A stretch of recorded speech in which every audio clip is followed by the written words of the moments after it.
When do you know it's time to move on from either a specific church or from student ministry altogether? This is a question we've all asked at some point, which is exactly why we're talking about it on this episode of Student Ministry Connection. After this episode, you'll have some practical things to look for and some solid resources that will help you navigate that question now and in the future.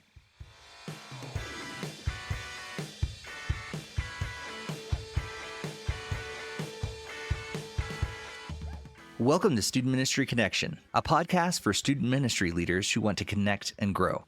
My name is Steve Cullum, and I've served in student ministry since 1999 as a small group leader, youth pastor, and now as a missionary with National Network of Youth Ministries. Lately, I've been seeing a lot of people ask a very similar question in the online youth pastor groups. When is it time to leave? It's an important question, and my heart really goes out to them, and I might be wrong, but my presumption is that if they're asking this question online, they might not have anyone else to go to and discuss it in person. And not that a podcast is going to fix all that, but I did think it was an important topic to discuss. And who better to discuss it with than my friend Todd Pearage, who is a veteran youth leader and a trained and experienced coach to youth pastors. If you've been around the podcast for a while, you might remember Todd on episode 70 back in July 2021, and I'm so excited for you to hear from him today.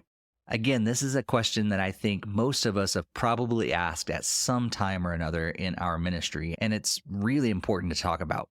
So without further delay, let's get into this conversation with Todd. Hey, Todd, thank you so much for being back on the podcast. Hey, Steve, thank you. This is so fun. I'm just such a big fan of you, your wife. I love what you do. And I just love it. We had a chance to spend some time together in October and November, which is super fun. So yeah, it's so good to be back. So thankful for you and everything you're doing. I'm glad you didn't get sick of me. So we've seen each other quite a bit this year. Yeah, we even got to be row buddies on the flight home, the one trip. So that was fun. But yeah, as we were talking offline, this question keeps popping up over and over in Facebook groups and stuff like that for youth pastors. And I said, we need to talk about this on a podcast episode. And I knew immediately who I wanted to talk about it with.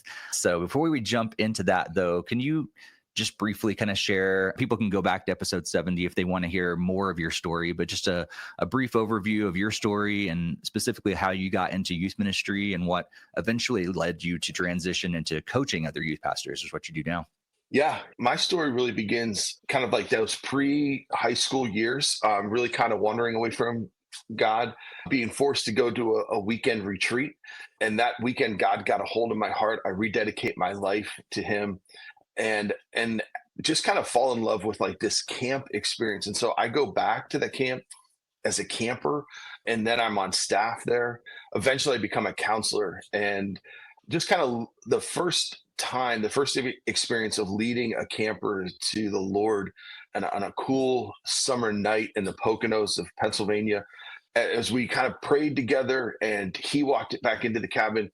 I sat there on the porch and I remember just looking up to the stars and saying, God, if you let me do this for the rest of my life, that would be awesome. And I felt in that moment a genuine calling, right? Well, we use that word a lot, but really felt God on some way, even jokingly say, like, I'm glad you feel that way because this is what you're going to do for the rest of your life. Mm-hmm. That it was so strong. I immediately was like, God, I'm just joking. Like, that's the emotion talking. I don't want to be a pastor. Like, please can I take back my words? And it really started a little bit of a wrestling match between God and I that lasted for about a year. And I eventually did change my major. I enrolled in a Bible college near Philadelphia, Pennsylvania.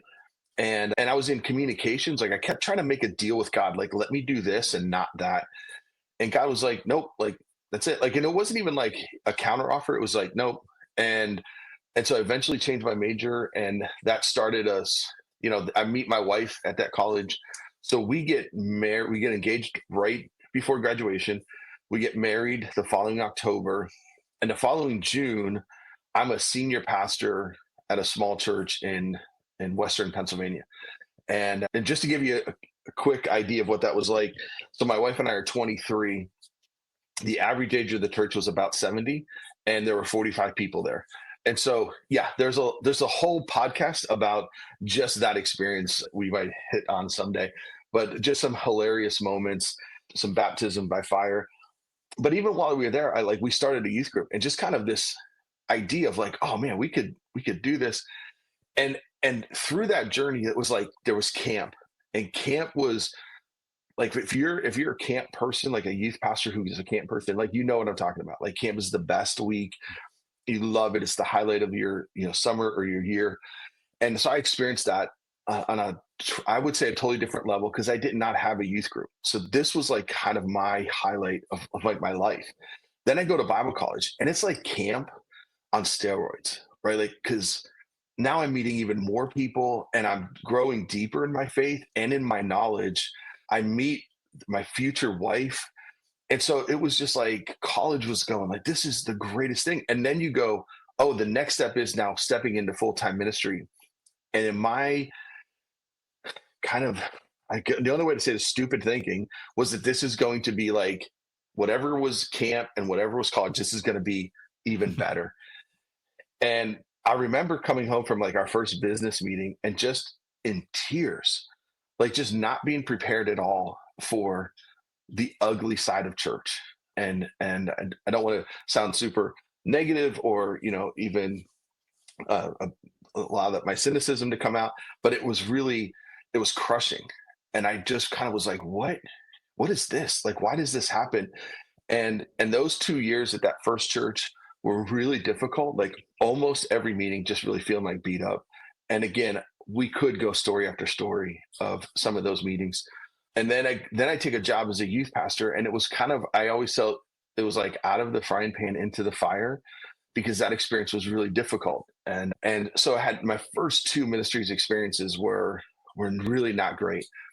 And then, kind of like we had the good seasons and rough seasons, but it was a few years after the beginning. I was on staff at a church in upstate New York.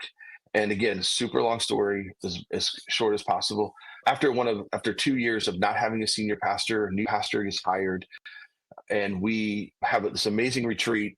I walk into a meeting that he asked to meet with me after, like, the Tuesday after the retreat. And on some level, I would say I was expecting a bonus. Like, I thought this meeting was like, Todd, you're killing it. Like, we're going to give you more money. And I walk into this meeting and it's just like, hey, we're going to ask you to resign. And just crushing to a level we had never experienced. Mm. And so that, it takes it, we were out of ministry for a year, struggling, hurting, angry, work on some healing. And I really kind of did all that work really kind of by myself. Like, my wife and I, but we didn't have like another, like a coach or a mentor. I had a really good friend who did help us through a lot of things. And then we kind of launched back into ministry and really kind of have a great couple of years. Like, and then as I got older, it was just like, what is next? And the answer kind of came back to, wouldn't it be so great to kind of be that person that we didn't have when we needed it the most? And so we started actually kind of putting together our own nonprofit. At that point, we are introduced to an organization called Standing Stone, and we become one of their shepherds. And we've been doing that now for 4 years, where we care and coach for youth pastors and spouses. It's completely free. And so we just kind of, that's what we say, like, we get to be now that person that we really needed. That's so good. Yeah.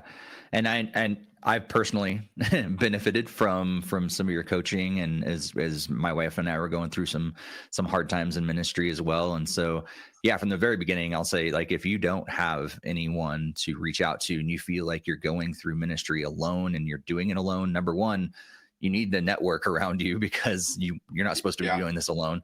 And secondly, man, you need a coach or a mentor, someone that can help you process all that stuff. And so, yeah, I know Todd's available. I'm available. So many other people we can connect you with as well. But before we jump into this question of should I stay or should I go, all that sort of thing, I think it's important to talk about calling into ministry. You hit it on it in your own story there. Like, how are people called into ministry? How do you know when you're called into ministry? Because in my mind, I think that's an important question to remember as you're processing, should I stay at this church or should I stay in ministry at all? Why did you get into it in the first place? Yeah, Steve, I think that's such a great question, and it's one that for me, I kind of see two answers in that question. And the first one is this like subjective God called me into ministry. It's my story, and I can remember it as if it was yesterday, sitting on that bench. Years have gone by, and I've gone back and visited that camp, and I see that cabin with like where that bench was, and I go, that's where I was sitting Mm, when I believe God called me into ministry. And what you could look at and go, I don't know if that's true, Todd, right? Because mm, but it's my story, so it's my experience. So there's a subjective piece to that that I truly believe is there. And anytime something is subjective, we have to be careful because we can use and even abuse that calling or that experience. So that's the first thing. The second thing is in First Timothy chapter 3, verse 1, it says, Paul's writing obviously to Timothy, this young pastor, and he says, this is a trustworthy saying. If anyone aspires to be a church leader, he desires a noble position. And and so I go, okay, so there's this subjective thing where we go, God calls us, or we might have an experience or a sense or a leaning, or maybe even other people speak into us. And so there's that piece of it. And then there's this other side where Paul says, if this is something you want to do, like it's something you want to do, right? Where it says, if anyone aspires or desires to be a church leader, that's a decision, right? So there's an objective side of this calling where we go, yes, that's what I want to do. And so I think those two things put together is kind of what this idea of being called into ministry is. And so that being said, it becomes a very subjective answer to the question you asked: should I stay at this mm. church? Should I stay in ministry? Because we don't have like a post-it note from God that says you're called into ministry, you're called to this church specifically. And so then the world becomes very subjective. Mm. Yeah. Yeah. I mean, I remember early in my life with Christ, but also just early in ministry as well, and wanting those burning bush moments that Right. Moses got, and like he's like, I'm calling you into this, and this is exactly what you're going to do. This is exactly how you're going to do it. Like I want him to just tell me every step of the way so that I can just go and do it. That'd be great. And And and even that, like when you say that, like that's so great because he's like, no, no, no, you got the wrong guy. And then there's even these moments in that like literally burning bush talking to God, and he goes, stick your hand inside your cloak, Mhm. right? And it's like all withered, and he had these, what I would say, they're way beyond subjective moments. And he still was like, I don't know if I want to do this, right? Like, Right. and so we don't have any of that benefit. And so we kind of lean on other people. Like, do you sense this in me? Do you feel that this is something I could be good at, or that maybe do you sense God's called me into this? So yeah, I mean, that is such a great example. And we look at that, and quite honestly, on some level, I do think that should be our heart, right? Is like, God, I don't know if I can do this. Like I kind of would much rather be around people who are not 100% sure that they could do it than the guy, oh yeah, I got this. Yeah. I'm totally called to do this. Yeah. So with that in mind, like thinking about our calling, thinking about, the subjective but also the objective parts of that, what are some key signs that from your experience with coaching other youth pastors and your own experience as well, how do you know when God has called you or to move you on from a specific church, that things are not going maybe as they should or whatever? What are some of those things that we should be paying attention to think, okay, maybe my time here is done? Yeah. Again, I think that's a really good question. I think that's a question that anyone who's listening to this, especially when they see the title and they go, oh, that- these are the things that they're wrestling with. They're looking at the landscape of their church or their ministry experience. And so I think there's four of the big ones that kind of are those kind of key signs, or the things that make us ask the question. And the first one is conflict. I think when are in conflict with the lead pastor, maybe an executive pastor, when we're in conflict with the elders, that causes, and it's a natural thing. Like we kind of go, man, maybe this isn't the right spot for me. And I always say this I try to say this more to churches and the senior pastors than I do to youth pastors, because I think my reading of it is that youth pastors tend to be a little bit better at this than the senior pastors or the elders. And it's simply this. To me, the way we have set up hiring in a church today is kind of like, if you were looking at like dating and marriage, it's like going on a blind date with someone, maybe two, and then getting married. And no one, if one of our students or former students came to us and said, "Hey, I met this person on a blind date and we're going to get married next week," it would be warning flag city. You'd be like, Mhm. maybe we should slow this down. But that's kind of the reality of the church, right? And then even if there's a serious commitment of like a Christian marriage, we're going to commit to loving one another until we die, and we know that that's a decision that we're making. They actually have a better chance of longevity than the youth pastor in the church.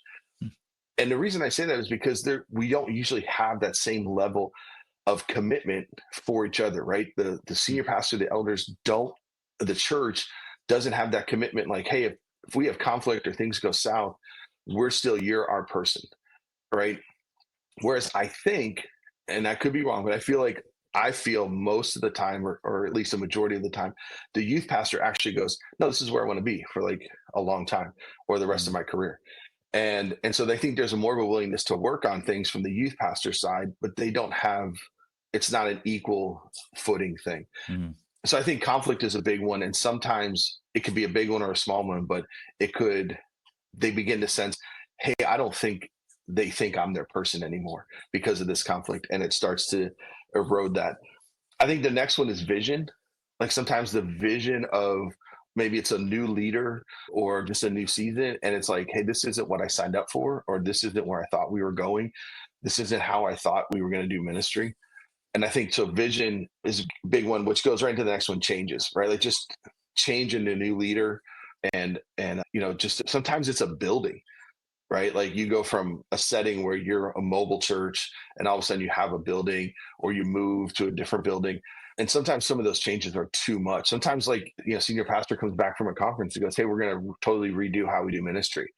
And all of a sudden you go, I don't know if I want to do it that way.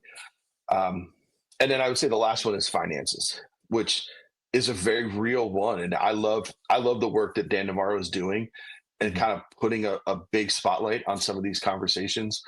A lot of times I feel a lot of youth pastors conversations go like this. I can't believe they pay me to do this. Mhm. And they're like me when I started out. Like I just loved doing ministry and I Yeah. couldn't believe that I was getting a paycheck to do it. And then Mhm. all the other stuff that starts coming in and I go, I can't believe I'm doing this. And you realize, you know, I could literally deliver pizzas and make more money than I am doing this. And sometimes, the financial strain of a position, you go, I can make more money to go into that church or go getting out of ministry doing something else. And so that financial piece becomes very, very big, very much part of the story. So those are four. I mean, I don't know what you think, if you kind of agree or disagree, if you have one to add, but those are things that I'm kind of seeing and hearing in a lot of conversations I'm having. Yeah, I would agree with all that. And I think only adding, I think, to your point of conflict is more like unresolved conflict, the conflict that you don't think you can work through. Maybe you've tried and it's just you keep hitting that wall.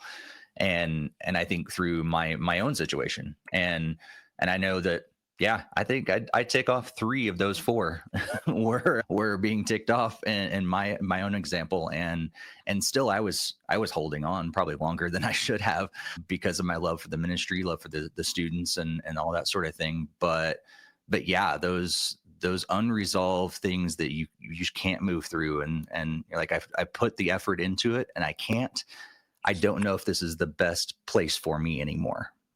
Yeah, man, Steve, that is so good. And actually, when you said that, I had obviously heard that a bunch of times. The love for students and kind of these are some of the other things. I've been doing what I do now for 4 years, and I can't remember. So I want to say I've never heard a youth pastor say they're thinking about moving because they just don't like their kids. Hmm. Most of them actually say, I love my kids so much, but, and then it's one of these things or two, or like you said, three of these things that are causing you to kind of ask that question, should I stay or should I go, or is it time? And I think that's really key, is to understand that most of the time it's not because they're saying, I don't want to do the job anymore. I don't like these kids. It's usually the other things. So that's really good. That's really good. Well, with that in mind, too, like then the question is, and I see this all the time. I'm sure you face this constantly, probably as you're working with youth pastors through this. So, how can youth pastors discern whether they're being called to leave a church and maybe go for search for a youth pastor job at a different church or different ministry, or step out of ministry altogether? Yeah, great.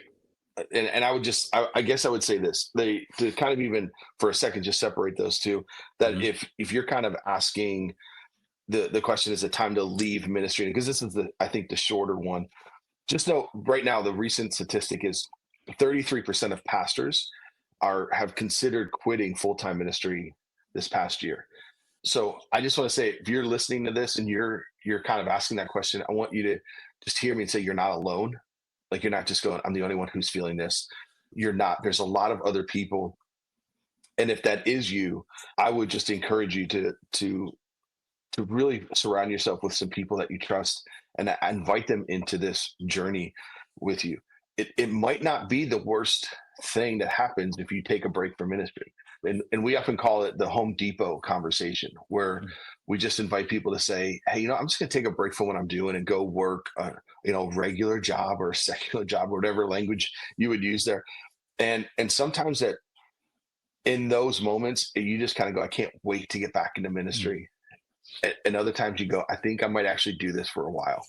But in those moments, in those seasons, I would just encourage you to really kind of just work on your heart, stay connected to Jesus. Don't separate kind of ministry and working in the church with like being a part of a church and being connected to the Lord. And that becomes a very fine line for those of us in full-time ministry. So that would be just kind of that first one. The second part of, like, should I stay or should I go, like, is it time to go to a different church? And again, I think there's better questions of, should I just, like, it's not one or the other. Here's a couple other questions that might help process or think through that. And this is the first one, is again super subjective, right? We kind of go like, okay, so what is God's will? And Mhm. and you go, a lot of people will go again, okay, that's very subjective, and I feel like I'm acknowledging that, but let's not leave him out of it, right? And ask the question, we don't know what the future is. We don't know what this church that we're at right now will look like in 6 months or a year. And if we stick it out, is that going to be better, or will it be worse? And right now none of us know that. We feel things, but we just kind of have to really ask, okay, what should I do? God, what do you want me to do? And those are things that we invite, like, our spouses in on. We invite close friends in to walk us through that. I will say this: a lot of times, youth pastors or people in ministry have moved, and their support system really now is their church, their volunteer team, their staff, friends in the church. All of a sudden, you go, I can't talk to anyone about this. It's just kind of me and my spouse. So that's when we kind of go, okay, I need to invite other people into this, and that becomes a big part of it. So I think asking what God's will is. I think another question, and this is going to be like a gut check question, and the question is, what if it's pride? Like, what if pride is the one motivating you um, to ask that question or to consider moving? And a good friend of ours, his name is Jeff Self. He had said this when the conversation I was having with him, and I would love to just share his quote.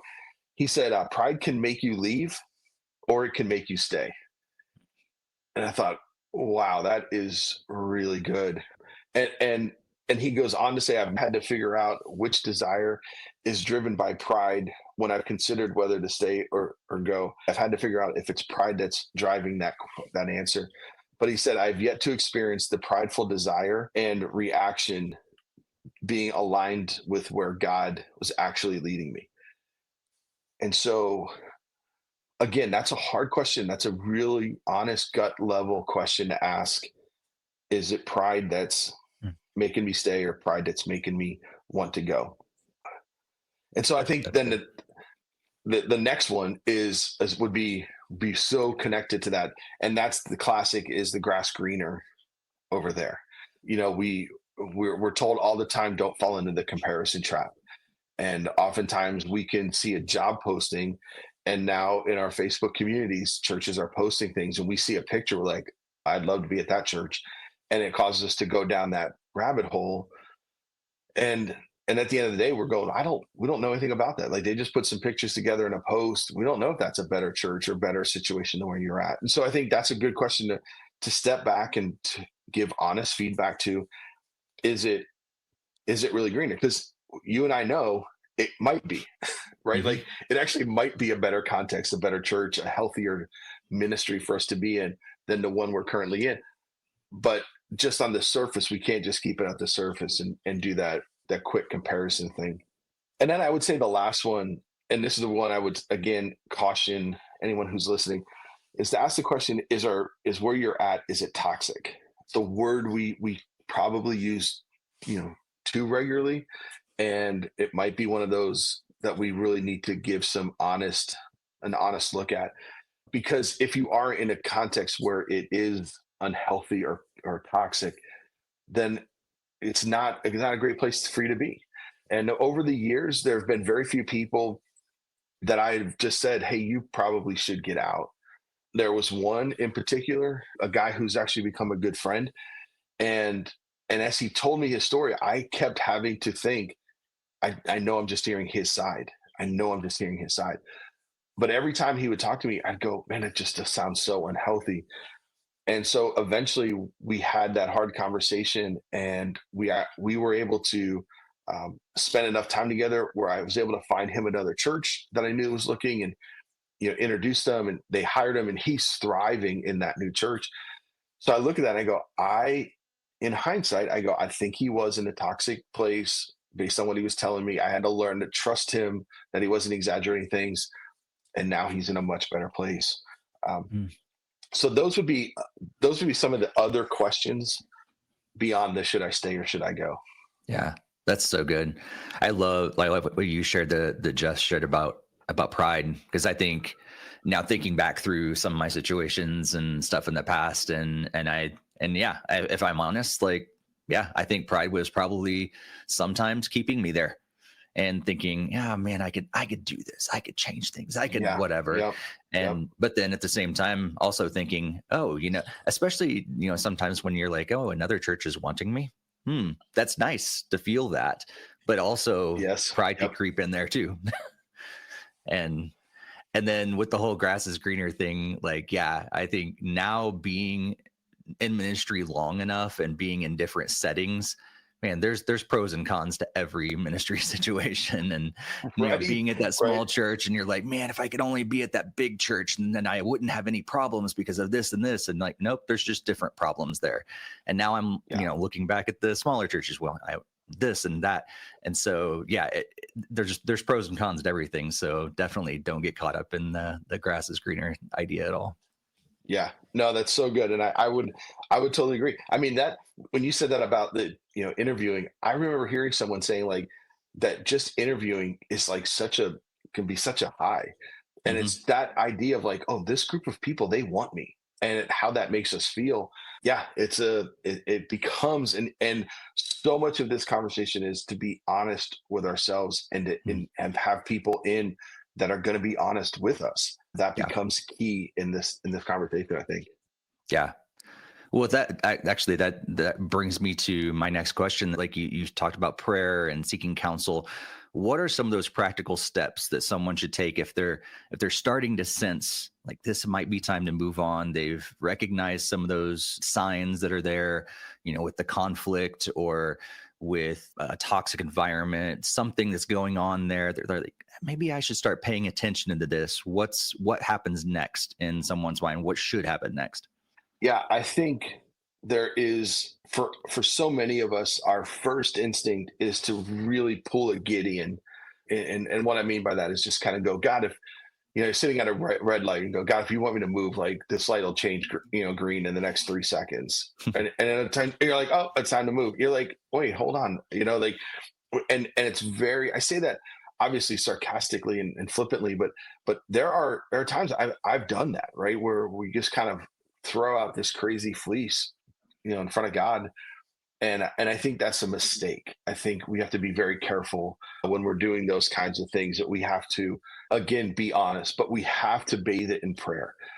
One of the things that, my wife, who's just so much smarter than I am, and I love her so much. Every time we would have like an interview, we'd be in this place, she had this phrase, like, that if God wants us to be here, there's not going to be anything we can do to mess that up.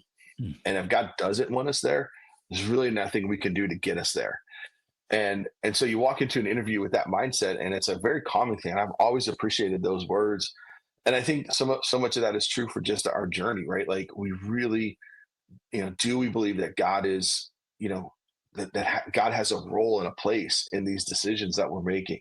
And so again, if you're married, a spouse has to be a part of that. Friends that you really trust, that are really outside of your ministry context.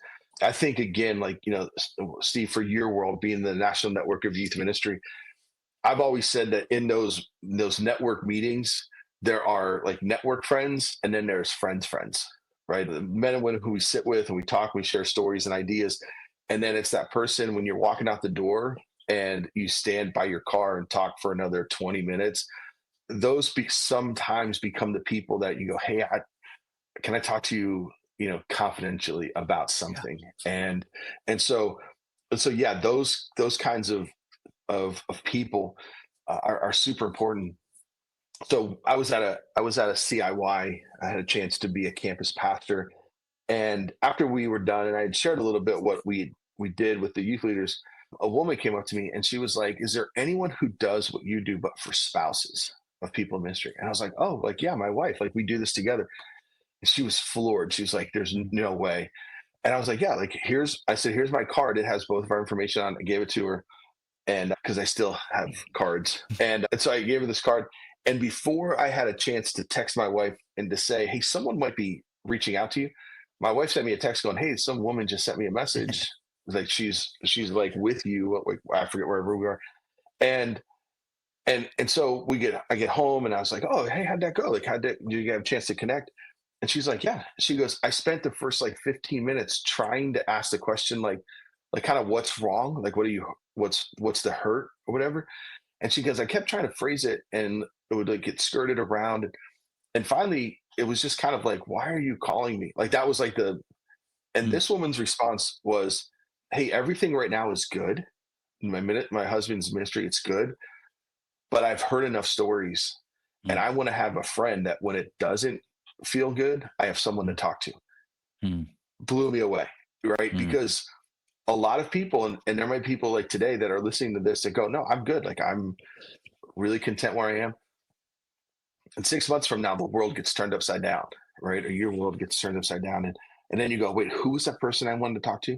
And so I would just say that there are, to build those friendships, in that, whether they're in the networks or outside of your church, because chances are you're going to need someone to pray with you, to speak wisdom into you. And those are, like, you kind of have to do that work before the moment where you're questioning everything, before you get to that moment. That's so good. That's awesome. And kudos to that that lady for being proactive in that. That's amazing. Like, Yeah. wow. Yeah. I mean, and believe me, we tell that story all the time, because I know where I was on that weekend retreat before if somebody was there and said this, what I would be like, "No, I'm really good." And that would have been a mistake on my part. So yeah, we kind of love that story. Yeah. Well, and it's so important because, when you get in that hard time, if you don't have someone else to turn to, like, that's a hard time to like go searching. But if you have those people in place already, you've got Todd's card, you've heard this podcast, you've listened to him on his own podcast, or other people that are doing similar kind of ministries, and you're aware of those people, you've started those relationships. It's so much easier to say, Hey, Todd, can we talk sometime? Yeah, Yeah. exactly. Yeah. Exactly. So for those that do feel stuck or they're not sure, maybe it's time to leave, maybe I'm not sure, maybe I do feel like I want to leave. What advice would you give them to stay healthy and effective in their current ministry role as they're trying to figure that out? They're going through really hard times, a lot of things that are probably incredibly distracting. How do they remain faithful where they are right now as they seek out those answers and wait for God to act? Yeah, I think the word you just used is be proactive, to find a coach or a mentor, to find that community. And so they are there. They're readily available for you. It's actually one of the things that I do at Standing Stone and the Youth Leader Oasis is every conversation I have is completely free. There's no strings attached. I literally have a Calendly. You could just say, "Hey, I'd like to talk to you maybe, just once a month. We could just touch base, 15, 20 minutes just to say hi." And just kind of build some of those, like just begin to find a coach and a mentor. I also want to mention one of the things, another friend of ours where that I'm a part of, and I think as it grows there's going to be people we're going to be like inviting into to be a part of this, is the youth ministry leader cohort. Again, these are like 6 to 10 weeks of, it's a free cohort.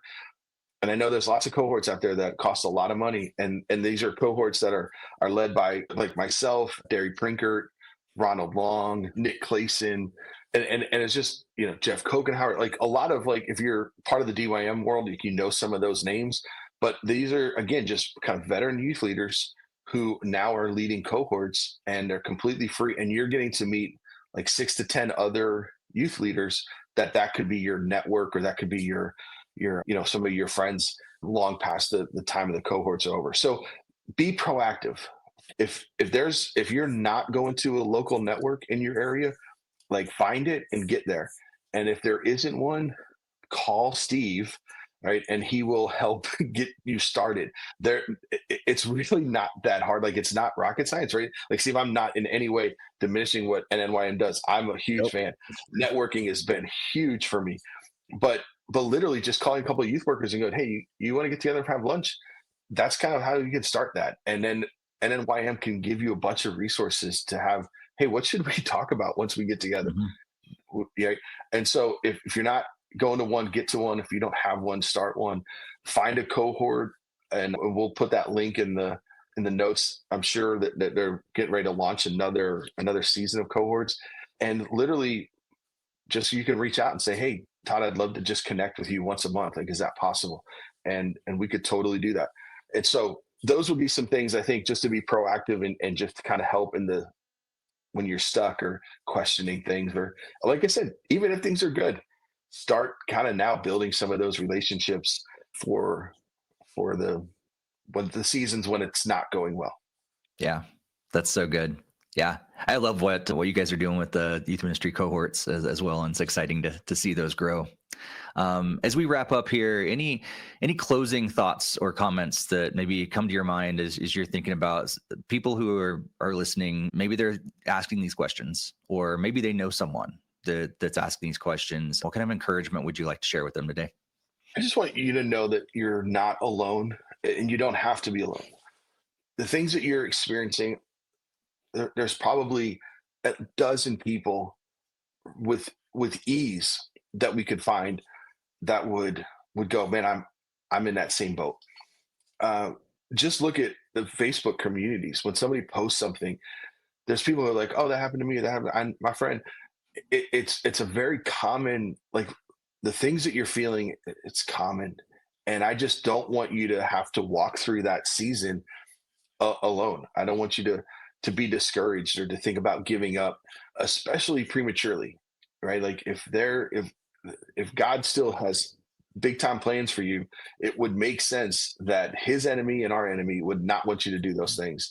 And so just to whatever we can do to encourage you to stay in the game, to stay in the fight, I want to be a part of that. And just to let you know that you can do it. You are believing that God has called you. Don't give up. And that would kind of just be my heart. that if I was sitting with someone eye to eye, which I often find myself doing, those are the words that I would want to say. And so I'm just imagining, that youth workers drive in or in their office and they're listening, and they're just on the verge of just giving it all up. Don't do that yet. So good. Todd, it's always a blessing to talk with you, and so grateful that we could have you on the episode again today. And I know people are going to want to connect with you. I know they're going to want to, pick your brain a little more, reach out for coaching, maybe check out your own podcast, Youth Ministry Soul Keeper. You really talk a lot about taking care of their soul, the events you run, or maybe they just want to hang out and talk about the Steelers together. How can people connect with you? Yeah, I would love that conversation. So yeah, here's a couple things that I just want to say. So we have the Youth Leader Oasis is a kind of this thing that's under the Standing Stone umbrella, and it literally is just free and confidential soul care and coaching for youth pastors and spouses. And I can't stress those two words strongly enough: free and confidential. I just want you to know, I mean, I literally have people who will reach out to me and go, okay, so is this a subscription, or how much is it per session? Because we just live in a world where nothing's free. And I just want you to know, my wife and I, we work hard to raise support so we can offer those conversations to any youth worker at any time. And so the youthleaderoasis.com has links has my cell phone number on it, my email, the Calendly link. All the different ways for you to get in touch with me are all there. And we just want you to know we're here when you need us. We're here if you just want to have somebody to talk to or bounce ideas off of. But yeah, the youthleaderoasis.com, we're available for you. The other thing is we do 2 events, and actually I really can't say this is breaking news yet because we're just working on it. It's breaking hope. We have 2 locations and hoping for a third and possible fourth. We do an event called the Youth Leader Summit. And I know that's kind of a common name, but we don't need to reinvent the wheel. It's just a Youth Leader Summit. That's 3 days. That's incredibly under-programmed, right? There's no breakouts. There's 4 sessions. So it's kind of like a weekend retreat, but it's for youth leaders. We keep it as low as possible. It's $149 a person, about $99 for spouses. It includes meals, lodging in a private room, a t-shirt, more, like the whole line, right? But $149 and it's all in. And there's one in Florida in February, it's the 24th through the 26th, and one in May, that's the 21st through the 23rd. That's in New Jersey.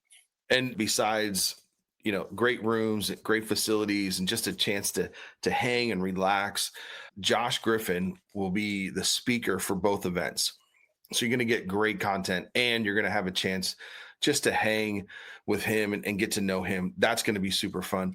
David Wood, who is a Christian illusionist, and if you've been to the DYM stuff, you know him, you know that name. He will also be at both locations, and he'll be doing some crazy magic. He'll be blowing your mind. That's going to be super fun. And then we'll have worship. We'll have 2 different worship teams at the 2 different locations. And then kind of a special thing about the Florida one is we are really close to the Sunday Cool facilities.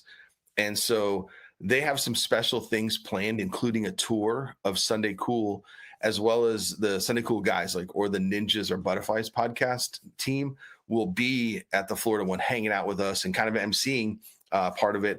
So again, it's going to be great. It's great fun. It's great content, super cheap, and just love for you to come join us. And that website is youthleadersummit.com. And, Steve, I was thinking about this, and I don't really have permission to do it, but I feel like it's my event. I guess I can do whatever I want. I just want to say, if you email me at todd@youthleadersummit.com, just the first one who says they want to go to Florida and the first one that says they want to go to New Jersey, we'll give you a free registration. And so if you just want to send me an email, introduce yourself, where you're at, and basically promise that you'll come, we'll get you registered for that and for free. So that's the Youth Leader Summit. And then, I feel like another resource for your heart, for your soul, is a podcast I do with James Saban. It's called the Youth Ministry Soul Keeper podcast.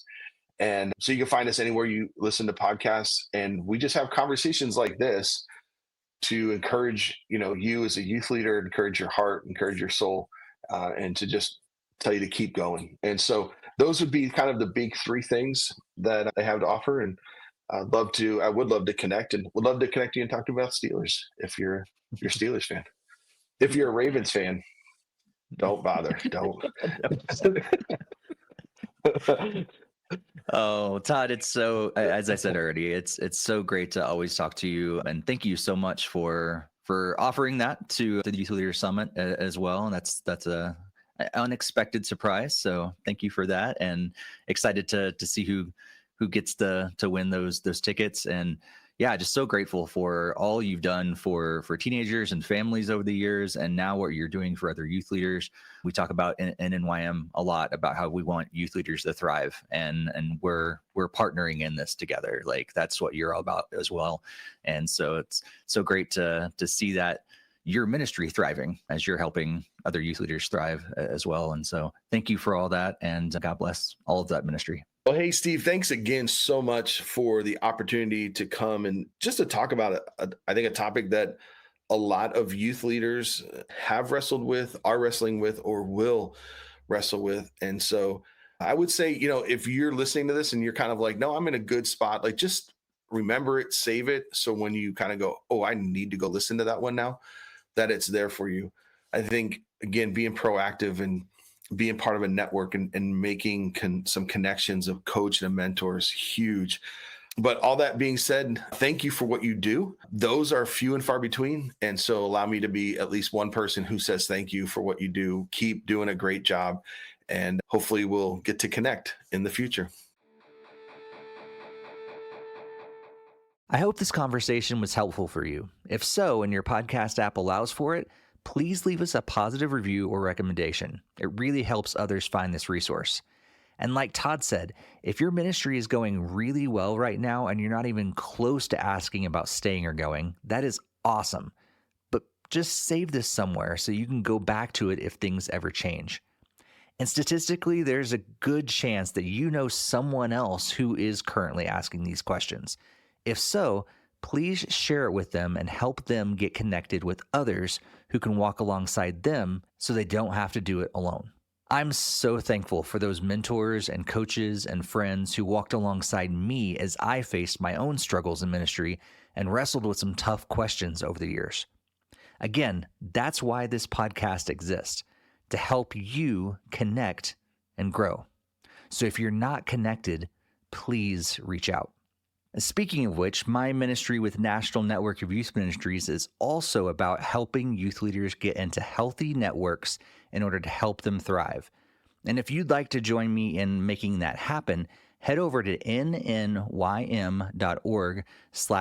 Cullum or the podcast show notes, where you'll find all the details on how to join my prayer partnership team, my financial partnership team, and several other ways to partner with us. As we head into the end of the year, I know many of you are considering what to do with your end of year giving, and I want to thank you so much for even considering an NYM. At the time of this recording, we are in the middle of the holiday season. In fact, our next episode is set to release on Christmas Eve. I hope you're all doing well and you get some time to rest. And if you're looking for something to convince you to take some time off during this holiday season, go listen to episode 119. Well, thanks again for listening to this episode and for all you do for students, families, and leaders. And until next time, Merry Christmas, be sure to stay connected, and may God bless your ministry.